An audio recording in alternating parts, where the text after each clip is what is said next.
मोहोळ तालुक्यामध्ये शेतकऱ्यांना अद्यापही शासकीय मदत मिळालेली नाहीये। 10 किलो गहू तांदूळ जनावरांना चारा शासनातर्फे दिला जाणार आहे। काय परिस्थिती आहे, शासनाकडून जी मदत तुम्हाला मिळणार होती ते मिळालेली आहे का? 10 किलो गहू तांदूळ आणि जनावरांचा चारा। प्रथमतः टीव्ही नवीनचा आभार मानतो आणि आज कमीत कमी 7वा ते 8वा दिवस आहे।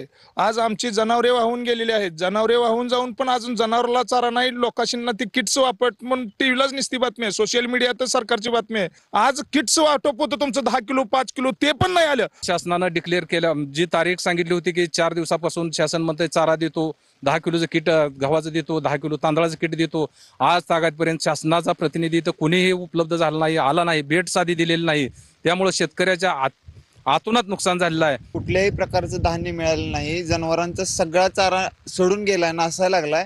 जनावरांना ही ऊस पूर्णपणे वाहून गेलेला आहे, काही सुद्धा नाहीये। कॅमेरामन विनोद नाबादकर सह सागर सुरवसे, टीव्ही 9 मराठी, भोयरे, मोहोळ, सोलापूर।